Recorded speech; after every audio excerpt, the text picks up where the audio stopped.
안녕하세요. 티키타카 심장TV 서울하트내과 박희원 원장입니다. 가슴이 아파서 병원을 찾으시는 분들 중에서 역류성 식도염 이야기를 한 번 정도는 들어보신 분들이 많으실 거예요. 가슴 통증, 흉통의 감별 질환 중에 대표적인 질환인 역류성 식도염에 대해서 오늘은 연세은혜내과 김은혜 원장님을 모시고 이야기 나누어 보려고 합니다. 안녕하세요, 원장님. 안녕하세요. 저는 서대문구 남가자동 연세은혜내과를 진료하고 있는 김은혜입니다. 흉통이 있는 경우에 사실 협심증이나 심근경색증과 같은 관상동맥 질환을 걱정하면서 많이들 오시지만 이 중에 역류성 식도염 같은 위장질환이 원인인 경우도 의외로 많습니다. 오늘은 이런 위식도 역류질환과 협심증, 심근경색증과 같은 관상동맥 질환에 대해서 저희가 조목조목 알려드리려고 합니다. 먼저 위식도 역류질환이 도대체 어떤 병이길래 흉통을 유발하게 되는지 소화기내과 전문의이신 김은혜 원장님께 들어보도록 하겠습니다. 역류성 식도염의 기전은 아직 명확하게 밝혀진 것은 없습니다. 다만 위식도 연결 부위에 괄약근이 느슨해져서 위 내에 있던 위산이 식도 쪽으로 역류하면서 발생한다는 가설이 알려져 있습니다. 괄약근이라는 건 식도와 위 사이를 오므려주는 이런 조임 역할을 하는 근육을 말씀하시는 거죠. 네. 위장 운동을 하거나 자세를 변화하는 등의 움직임 중에서도 위장 속에 있는 음식물이 식도로 거꾸로 올라오지 않도록 도와주는 역할을 하고요. 위산이 그러면 식도로 올라오면 왜 가슴이 아픈가요? 위산은 산도가 1에서 3 정도로 강한 산성 물질입니다. 그래서 위 벽에는 뮤신이라는 점액 물질이 분비가 되고 그 물질이 그 위 점막을 강한 산성으로부터 보호해주는 역할을 합니다. 그러나 식도에는 그러한 뮤신이라는 물질이 존재하지 않기 때문에 강한 산성 물질인 위액이 식도로 역류를 한다면 식도 점막이 손상이 되면서 가슴이 아프거나 속쓰림 등의 증상을 유발할 수 있게 됩니다. 정리를 해보면 헐거워진 조임근으로 인해서 강한 산성인 위산이 거꾸로 올라오게 되고 상대적으로 약한 식도 점막에 염증을 일으키는 것이 결국 역류성 식도염이 되겠습니다. 식도의 위치상 식도로 위산이 역류하는 경우에는 속이 쓰린 증상 외에도 가슴이 아픈 증상으로 나타나기도 합니다. 우리 몸이 무자르듯이 아주 확실하게 여기서부터 저기까지는 이거는 위장, 여기서부터 또 저기까지는 심장 증상 이렇게 나눌 수 있다면 얼마나 좋겠습니까마는 실제로는 여러 증상들이 겹치거나 모호하게 나타나는 경우가 너무 많습니다. 대표적으로 흉통도 워낙 원인이 다양한데요. 저희 티키타카 심장TV 1화에서도 한번 협심증인 줄 알았는데 알고 보니 다른 원인인 경우에 흉통의 감별에 대해서 이야기를 했었습니다. 가슴이 아플 때 심장병과 위장병과의 감별 시에도 환자분들이 호소하는 증상이 많은 힌트를 줍니다. 증상이 생기는 상황, 통증의 양상, 언제 좋아지고 나빠지는지, 다른 동반 증상이나 기저질환이 있는지 등이 중요한데 운동과의 연관성이 있는 경우에 즉 운동을 할 때 가슴이 뻐근하거나 조이고 답답하고 또 쉬면 좀 좋아진다면 심장혈관을 조금 더 시사한다고 생각해 볼 수가 있겠고 식사라든지 자세와의 연관성이 있다면 역류성 식도염과 같은 위장관 질환으로 인한 통증을 의심을 해보는 것이 좋겠습니다.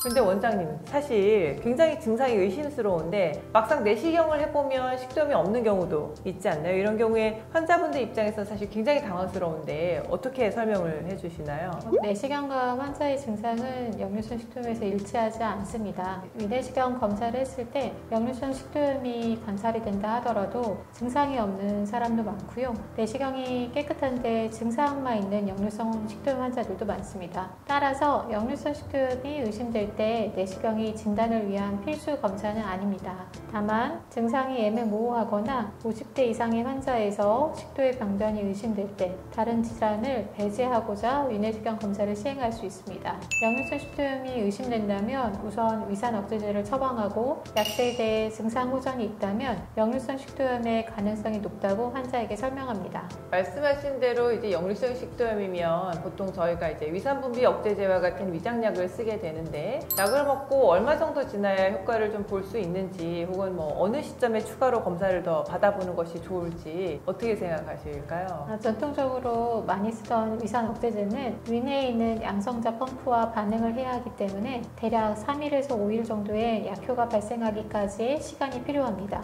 그러나 최근에 새로 나온 피캡 제제라는 것은 2, 3일 내로 비교적 빠른 효과를 볼 수 있는 약으로 개발되었습니다. 그러나 임상적으로 약을 써보면 사람마다 잘 반응하는 약제가 조금씩 다르기 때문에 각자의 상황에 맞게 약을 처방해서 드시면 좋을 것 같습니다. 만약 약제를 바꿔서 복용하더라도 증상의 차도가 대략 한 달 넘게 차도가 없거나 삼킴 곤란, 흉통 등의 다른 증상들이 동반된다면 위내시경 등의 검사를 고려해 볼 수 있습니다. 역류성 식도염 증상이나 여다 곤란 등의 장애가 동반된다면 24시간 산도 검사나 식도 내약 검사 등을 통해 다른 증상과의 감별을 위해 이러한 검사를 고려해 볼 수 있겠습니다. 24시간 산도 검사나 식도 내약 검사는 사실 쉽지 않은 검사인데 실제로 이렇게까지 하게 되는 경우가 혹시 얼마나 있는지, 그리고 이 대학병원에서 해야 할 것 같은데 혹시 이제 원장님 병원 같이 이제 개인 의원에서도 가능하신 건지. 24시간 산도 검사나 식도 내약 검사는 위산 억제제를 복용하나 증상이 호전이 없는 사람에서 다른 식도의 운동 장애 등을 찾아내고자 진행하는 검사입니다. 24시간 산도 검사와 내약 검사는 환자의 코로 긴 관을 넣어 한부 식도 괄약근의 상부로 그 관을 위치시키고 식도 내부의 압력과 산도를 검사하는 방법입니다.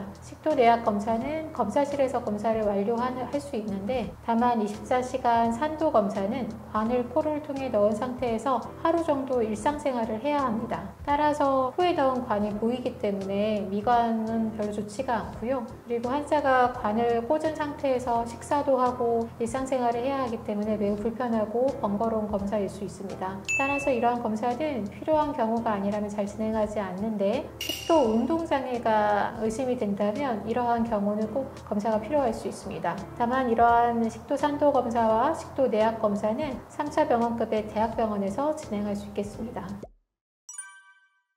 협심증 감별 시에 때로는 니트로글리서린 설화정으로 반응을 보고 구분할 수 있다고도 하지만 사실 그것도 절대적이지는 않고 명확하게 구분이 가능하지 않기도 합니다. 협심증으로 인한 흉통은 주로 운동과의 연관성이 뚜렷하고 통증 양상 자체가 날카롭기보다는 가슴 전체를 조이는 압박감 같은 느낌으로 나타난다는 점 등을 주요 감별점으로 보게 되는데요. 역류성 식도염이나 위염과 같은 위장병으로 인한 흉통의 경우에는 주로 어떤 증상들을 포인트로 감별이 가능할까요? 아까 말씀해 주신 대로 식사와 연관되는 증상이 있거나 아니면 역류성 식도염의 전형적인 두 가지 증상, 즉 신물이 올라온다거나 가슴이 타는 듯한 증상으로 고려를 해볼 수 있습니다. 다만 이런 전형적인 증상이 있다면 우선 위산 억제제를 복용해보고 이후 약물 복용에 대한 반응을 평가를 해보고요. 반응에 좋다면 역류성 식도염으로 진단을 할 수 있을 것 같습니다. 네, 원장님 말씀대로 이 식사나 자세와의 연관성이 있다면 역류성 식도염을 조금 더 의심을 해볼 수 있을 것 같습니다. 그런데 실제로 이제 가슴이 타는 듯한 화끈거리는 이런 통증들이 꼭 다 역류성 식도염이 아닌 경우도 꽤 있기 때문에 환자분들이 좀 헷갈려 하시는 것 같더라고요. 때로는 협심증도 비슷한 증상을 호소하시는 경우가 있는데 어떤 경우에는 가슴에 고춧가루를 뿌려놓은 것 같다고 표현하시기도 하고요. 그래서 여러 가지 유발 요인, 악화 요인 혹은 약물에 대한 반응을 확인한다든지 환자분 개개인의 동반 질환을 고려해서 접근해야 할 것 같습니다.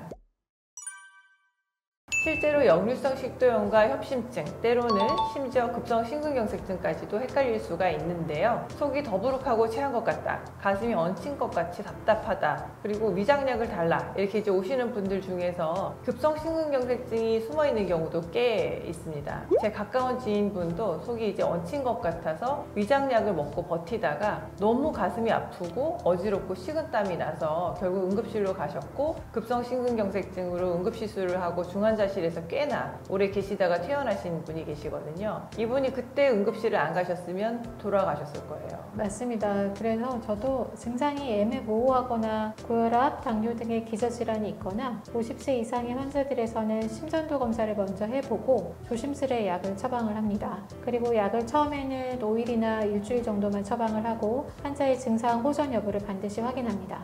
흉통이 점점 심해지거나 흉통의 간격이 점점 짧아진다면 반드시 심장으로 인한 증상 가능성을 고려해야 한다고 환자들에게도 설명을 해드립니다. 원장님 흉통이 있어서 여러 가지 검사를 했고 그리고 이제 식도염이 의심이 되어서 처방을 받은 약을 먹고 좋아졌다면 그 다음에는 그 다음에는 어떻게 치료를 받아야 하는지 혹은 추적을 어느 시점에 해야 하는지 내시경을 해야 하는 적절한 시점이 있다면 알려주시면 좋을 것 같습니다. 증상 호전이 있다 하더라도 역류성 식도염은 약에 의존적이며 약물을 중단하게 되면 재발을 잘하는 게 특징입니다. 이에 따라서 그 약물 복용 후 증상이 재발한다면 병원에 꼭 오시라고 설명을 합니다. 다시 증상이 생긴다면 약물을 복용하고 증상이 호전되면 약물을 끊는 것들을 반복을 해볼 수 있습니다. 그러나 만약 한 달 넘게 약물을 복용해도 효과가 없거나 자주 재발을 하거나 아니면 환자가 삼중곤란이나 체중 감소 등의 다른 증상이 동반된다면 다른 질환들을 배제하기 위해 위내시경 검사를 권유드릴 수 있습니다. 예전에 저희 어머님께서 일본에서 위장약을 사와서 저희에게 주신 적이 있는데 제가 소화불량이 있거나 위염이 심해질 때 그 약을 먹어보니까 효과가 너무 좋은 거예요. 근데 저 원래 비타민이나 건강기능식품, 한약 이런 종류의 식사 외의 식품을 잘 안 먹는데 이 약은 속이 너무 편하고 효과가 좋아서 자주 사실 먹거든요. 위염이나 식도염에서 이런 건강기능식품이나 보조식품들이 도움이 되는지 그리고 혹시 근거가 있는 건지 소화기 전문의로서 어떻게 생각하시는지 좀 궁금하고요. 그 중에서도 특히 카베진의 역할에 대해서 개인적으로 알고 싶습니다. 건강기능식품, 특히 카베진에 들어있는 성분 중에 제가 성분을 확인해 본 결과 소디움 바이카보네이트 아니면 마그네슘 카보네이트 등의 성분이 제산제 역할을 해서 위산을 중화시키기 때문에 속쓰림에 효과가 있는 것 같습니다. 그러면 근거가 그래도 좀 있다는 말씀이시고 마음 편하게 복용을 제가 해볼 수 있을 것 같습니다. 심장도 그렇지만 위장도 생활습관 개선, 특히 식사습관 개선과 음식 조절을 좀 병행을 해야 하는데 그 중에서 특별히 당부하시고 싶은 말씀이 있으신지. 저는 제 환자분들께는 심장과 위장 건강을 위해서 술과 담배는 반드시 끊으시고 식사량을 좀 조절을 하시도록 자주 이야기를 하는 편이기는 합니다. 역류성 식도염은 우선 맵고 짠 음식, 자극적인 음식, 그리고 커피 등에 들어있는 카페인들이 위산 분비를 자극하기 때문에 이러한 음식을 피하실 것을 권유드립니다. 또한 식후에 바로 눕는 행동은 위산을 역류시키기 때문에 식후에는 3-4시간 정도의 공복 상태를 유지한 뒤에 주무실 것을 권유드립니다. 그리고 복압이 올라갈 수 있는 상황, 즉 무거운 물건을 든다든지 쪼그려 앉아있는 경우들은 피하시는 게 좋고 몸에 꽉 조이는 옷은 안 입는 게 좋을 것 같습니다.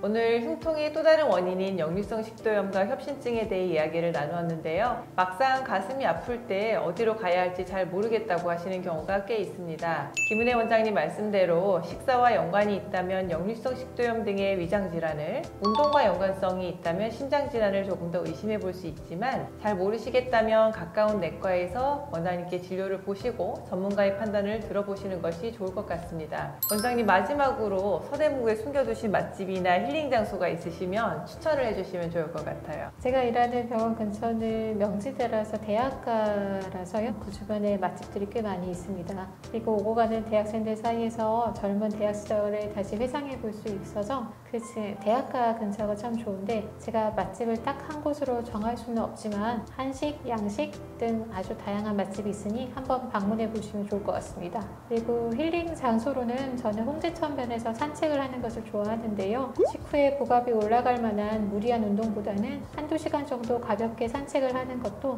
역류성 식도염 환자들에게는 도움이 될 수 있겠습니다. 네, 오늘도 티키타카 심장TV와 함께 해주셔서 정말 감사드립니다. 원장님 그리고 오늘 함께 해주신 시청자, 구독자 여러분 감사드리고요. 다음번에 또 흥미로운 주제로 함께 하겠습니다. 감사합니다.